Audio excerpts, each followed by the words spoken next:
Hello everyone. Today we are doing simplification of algebraic fractions.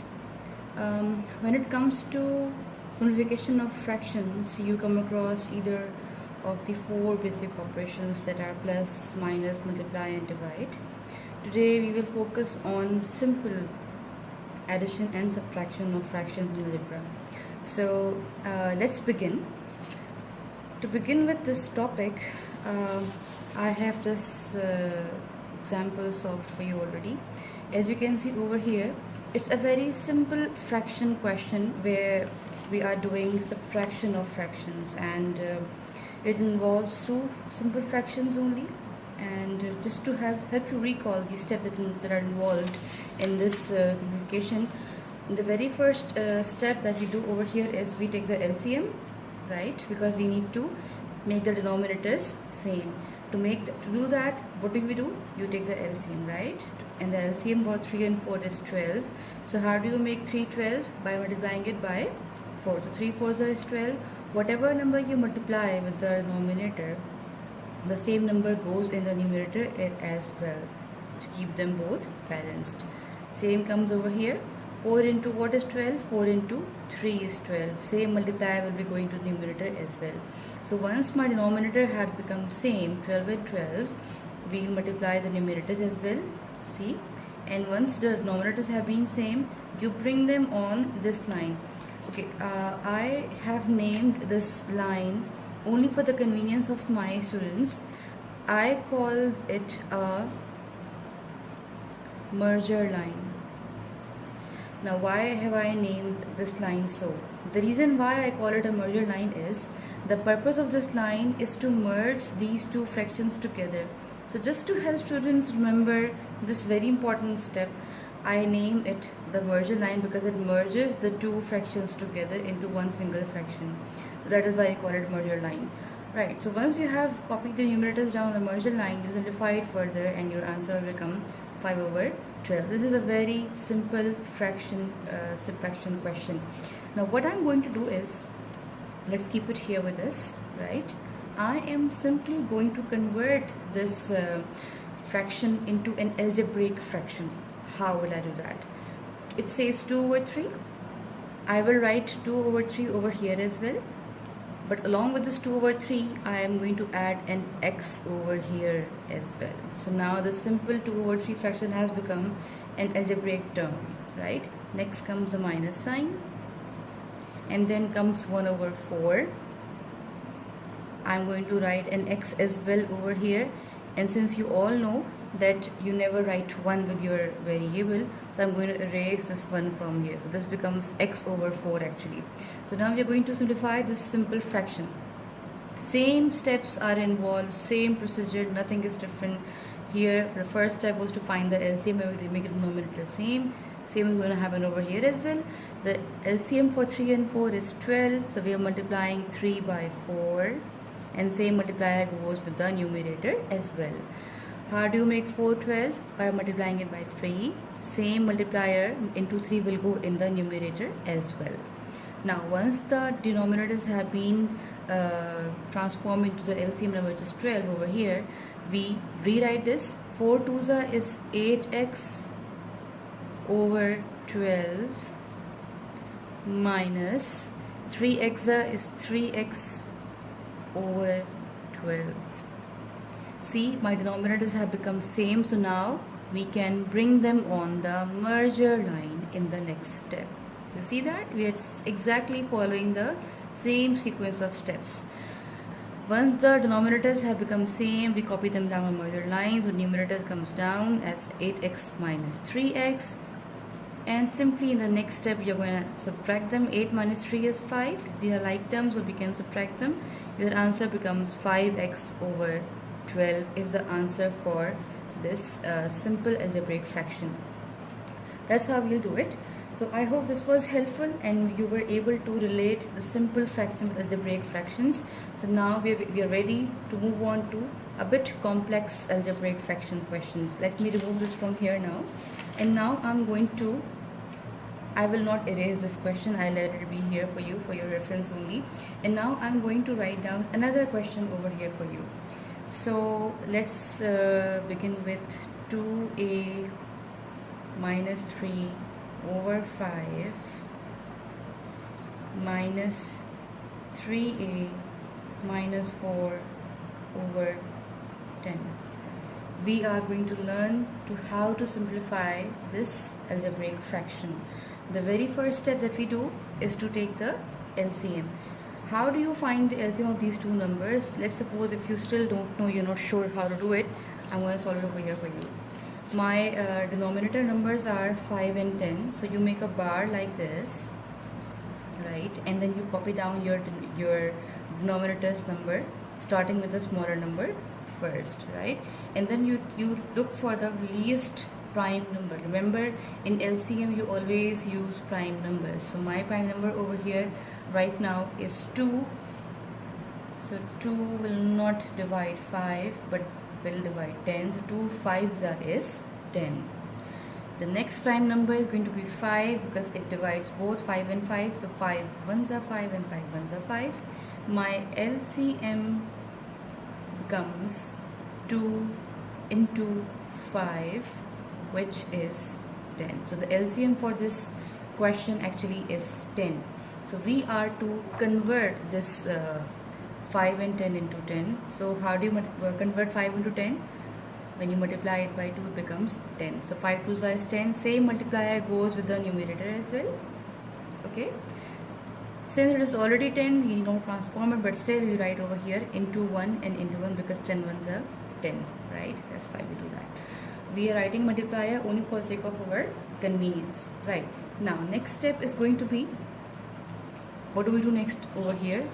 We multiply the multiplier with the numerators over here. So in this step as well, what we are going to do is we will not multiply. In fact, since there are multiple terms in the numerator, so we are going to write down this 2 outside and we'll draw a bracket and we will keep this numerator in the bracket like this, 2a minus 3 upon 10 minus 1 is a multiplier which remains outside the bracket. The numerator goes in the bracket like this upon 10.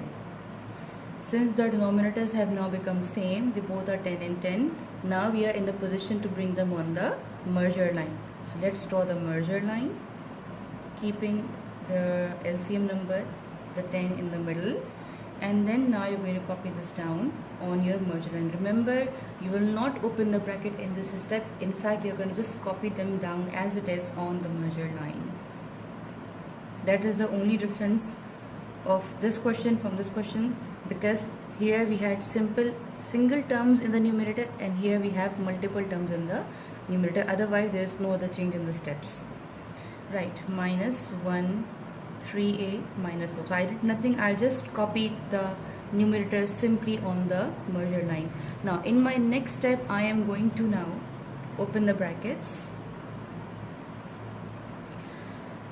As I had discussed previously in my videos, that how do you open the bracket? By drawing arrows from the outside number to every number present inside the bracket. So that the same scenario is going to happen over here as well. 2 2s is 4a minus 2 3s is 6 minus 1 3s 3a minus minus is plus 1 4s is 4. Remember, whenever you have minus sign outside the bracket, every term inside is gonna have its sign changed. If it is plus, it becomes minus. If it is minus, it becomes plus. It happens only when you have a negative sign outside the bracket. Now my brackets have been expanded and they are all, the terms are all out. Now we are in a position to regroup them, rearrange them. Again, once more, I discussed the strategy with you in previous videos. Taking mark all the A's and there's no other A left now. Crossing out all the constant terms together. So let's regroup them now. Tick mark ones written first. 4a minus 3a. Okay. And then come the crossed out ones, minus 6 and plus 4. So the answer for this question becomes 4a minus 3 actually is a. Okay, plus minus minus, 6 minus 4 is 2. The bigger number is 6. So the sign will be of 6. A minus 2 upon 10 is the answer for this simple question. This was very easy. Yes, it was very easy. Can we do another question? Of course, why not? The more you practice, the better. Right, so we are ready with our next question. X minus 3 upon 4 minus 2x plus 1 upon 6. I haven't erased this one question just for the sake of your convenience, so you can relate the steps in the next question. So the very first step is finding the LCM. How do you find the LCM of 4 and 6? Let's do it over here. You draw a bar like this. You copy down the denominator terms, which are 4 and 6 over here. Right? You begin with the smallest prime number, which is 2 in this case. So 2 times 2 is 4 and 2 3s is 6. Once more I will use 2 because 2 is still there. And now lastly we will have a 3. 3 ones are 3. 1 and 1 comes, so the LCM stops over here. So your LCM for this question becomes 2 into 2 into 3. 2 2s is 4 into 3 and 4 3s are 12. So my LCM for 4 and 6 is 12, which means we are to convert this 4 and 6 into 12. 4 words are 12, 4 3s is 12. Same multiplier goes in the numerator also. 6 words are 12, 6 2s are 12. Same multiplier goes in the numerator as well. After this, our next step is we wrote down the multipliers outside the bracket, remember? So same thing is going to happen over here as well. Let's rewrite this expression as 3 written outside the bracket. X minus 3 goes in the bracket like this upon 12, 4 3 is 12, minus this 2 written outside the bracket like this, 2x plus 1 upon 6 2s is 12. As you can see, the denominators have now become same, and now we are in a position to bring them on the merger line. Remember, once again, we are not going to open the bracket. We will simply copy down the numerators as it is. So 3 times x minus 3 minus 2 in the bracket 2x plus 1. Next step, drawing the arrows, because we are in the next step we will be expanding the bracket using distributive law. That's how you will make the arrows. In the next step, now we will open the bracket. 3x is 3x, plus minus is minus, 3 3s is 9. Since there is no sign over here, so it is positive, that's by default, we assume that. Right, now minus plus is minus, 2 2s is 4x, minus plus is again minus, and 2 1s is 2. Okay. Let's tick mark the x terms and let's put a cross on the constant terms. Now we can regroup them. So we'll write 3x minus 4x minus 9 minus 2 upon 12. And your answer will become plus minus minus. 4 minus 3 is 1. You don't write 1, simply write x. The bigger number is 4. So the answer will have 4 sign, which is negative. Minus minus plus, 9 plus 2 is 11. Since they both have same sign, so there is no comparative sign, negative sign comes with the answer. Minus x minus 11 upon 12 is the answer for this question. You may add one more step over here. If you take out minus sign common from this expression, so the inside term, this negative x will become positive, and here as well this negative will become positive. So your answer will become minus x plus 7 upon 12 is the answer for this question. Hopefully you were able to get some help from these questions that I just solved for you. If you have any more query, please do put them forward through email or write them down in the comment section. I'll be doing more on fractions in my next videos. See you.